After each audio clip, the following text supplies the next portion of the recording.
Avant de plonger dans cette histoire incroyable, pensez à vous abonner à la chaîne et à activer la cloche. Ici, chaque récit a quelque chose à dire, et vous ne voudrez pas en manquer un seul. La pluie tombait drue sur les trottoirs de la ville, transformant les ruelles en rivières sombres. Dans un abri de fortune fait de carton et de bâches plastiques, Clara, une femme enceinte au ventre arrondi et aux yeux fatigués, essayait de se protéger du froid mordant. Elle n'avait pas vu de jours heureux depuis longtemps, et chaque goutte de pluie semblait lui rappeler la précarité de sa situation. Alors qu'elle marchait, emmitouflée dans sa vieille couverture, quelque chose brilla sur le trottoir glissant. Curieuse, elle s'approcha et ramassa un portefeuille en cuir fin, tombé d'une poche de manteau. Elle l'ouvrit timidement et découvrit à l'intérieur une carte de visite dorée et une liasse de billets soigneusement rangés. Le nom inscrit dessus fit battre son cœur plus vite, il appartenait à un milliardaire connu dans toute la ville. Ses mains tremblaient, non pas de froid mais d'émotion et de peur. Devait-elle garder ce trésor ou le rendre ? Chaque instant de réflexion la rapprochait d'un choix qui allait bouleverser sa vie à jamais. Car derrière elle, la silhouette imposante d'un homme en costume sur mesure s'avançait, les yeux cherchant frénétiquement son portefeuille perdu.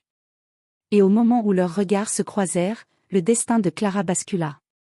Le cœur de Clara battait à tout rompre alors qu'elle tenait le portefeuille dans ses mains. Ses doigts tremblaient, mêlant peur et excitation. Elle savait que ce simple objet pouvait changer le cours de sa vie, mais elle n'avait jamais eu affaire à quelqu'un d'aussi riche et influent. Autour d'elle, la ville continuait sa vie effrénée. Les passants l'évitaient, certains lançaient des regards désapprobateurs, mais Clara n'y prêtait plus attention. Tout ce qu'elle voyait, c'était ce portefeuille.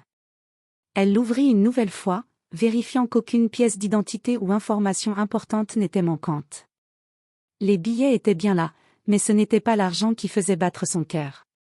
C'était le nom, le pouvoir, et la possibilité d'une vie différente. Elle décida alors de suivre son instinct, elle ne pouvait pas garder cet argent sans en assumer les conséquences.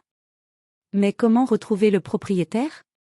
Elle n'avait ni téléphone, ni contact fiable, et sa situation la rendait presque invisible aux yeux de la société. Alors qu'elle cherchait un abri pour réfléchir à la meilleure manière de rendre le portefeuille, une limousine noire freina brusquement devant elle. La portière s'ouvrit, et un homme grand, élégant, au visage tendu mais déterminé, descendit. Ses yeux scrutaient chaque passant, jusqu'à ce qu'il se pose sur Clara. « Vous n'auriez pas vu un portefeuille ?» demanda-t-il d'une voix ferme mais polie. Clara sentit ses jambes fléchir. La peur et la culpabilité se mélangeaient à une lueur d'espoir. Était-ce vraiment le milliardaire ? Elle hocha timidement la tête, tendit le portefeuille et murmura. « Je crois que c'est le vôtre. » L'homme s'avança rapidement, prit le portefeuille, et pour la première fois, lui adressa un sourire sincère. « Merci. Vous m'avez évité un énorme problème. Comment vous appelez-vous ? » Clara murmura son prénom. Il l'invita alors à monter dans la limousine, non pas comme une invitée ordinaire, mais comme quelqu'un dont la vie venait de basculer. À cet instant précis, Clara sentit que sa vie, jusqu'ici remplie de luttes et de privations, allait prendre un tournant inattendu. La limousine roulait doucement à travers les rues brillantes de la ville. Clara n'avait jamais vu un tel luxe de près, les sièges en cuir, les écrans intégrés, la discrète odeur de parfum de designer. Elle tenait toujours ses mains sur ses genoux, nerveuse, son ventre arrondi se rappelant à elle à chaque mouvement. « Ne vous inquiétez pas, » dit le milliardaire avec un sourire rassurant. « Vous avez fait ce qu'il fallait. Je veux m'assurer que vous êtes en sécurité. » Clara resta silencieuse, surprise par sa gentillesse. Elle s'attendait à un homme distant, froid, comme dans les films, mais celui-ci semblait humain. La limousine s'arrêta devant un hôtel 5 étoiles. Clara sentit son cœur se serrer, elle n'était jamais entrée dans un endroit aussi luxueux. Avant qu'elle ne puisse réagir, l'homme l'invita à monter dans le hall. Les regards des employés et des clients se tournèrent vers elle, certains surpris par son apparence simple et fatiguée, mais elle sentit une chaleur nouvelle dans le fait d'être traitée avec respect. « Vous pouvez rester ici le temps qu'il faut », expliqua le milliardaire. « Je veux que vous puissiez vous reposer, prendre soin de vous et de votre bébé. » Clara sentit ses yeux s'humidifier. Après des mois à dormir dans des cartons, à marcher sous la pluie, cette offre semblait irréelle. Mais au moment où elle allait remercier l'homme, un bruit sec retentit derrière elle. Une voix familière, pleine de colère et d'autorité. « Clara! Qu'est-ce que tu fais ici ?» C'était Marc, son mari. Le même homme qui l'avait laissé tomber, ignorant sa situation réelle. Ses yeux brillaient de colère et de confusion. Il ne savait pas que sa femme était enceinte, ni que l'homme devant eux était le milliardaire qu'il respectait en silence. Clara sentit son souffle se bloquer. Tout ce qu'elle avait espéré, un moment de répit, était soudainement menacé. Le milliardaire s'avança, imposant par sa stature et son calme. « Monsieur, il semblerait que votre femme ait fait preuve d'une honnêteté que vous n'auriez peut-être pas imaginée. » Marc ouvrit la bouche, incapable de trouver une réponse. Clara, pour la première fois depuis longtemps, sentit qu'elle n'était plus seule et que son destin pouvait enfin changer. Marc resta figé, incapable de comprendre la scène qui se déroulait devant lui. Clara, tremblante mais déterminée, se tint droite pour la première fois depuis des mois. Le milliardaire, toujours calme, lui lança un regard qui semblait dire « Ne t'inquiète pas, tout va s'éclaircir. » « Marc, » commença Clara d'une voix ferme mais douce. « Tu ne savais pas, mais j'ai lutté pour survivre. J'étais enceinte, seule, et sans abri, jusqu'à ce que je trouve le portefeuille de cet homme. » Le milliardaire intervint. « Et c'est exactement ce qui m'a permis de découvrir quelqu'un de rare et d'honnête. Clara a agi avec intégrité, et je voulais m'assurer qu'elle et son bébé soient protégés. » Marc sentit la honte l'envahir. Toutes les accusations, toutes les critiques qu'il avait portées contre elle perdaient soudain leur sens. Il regarda Clara, réalisant qu'il avait jugé sans comprendre, qu'il avait laissé sa fierté et son ignorance prendre le dessus. Clara inspira profondément. « Je n'ai rien demandé, Marc. Tout ce que je voulais, c'était survivre et protéger notre bébé, et voilà que ma vie change grâce à un acte simple de vérité. » Le milliardaire sourit et sortit de sa poche une carte. « Clara, je souhaite vous aider à commencer une nouvelle vie.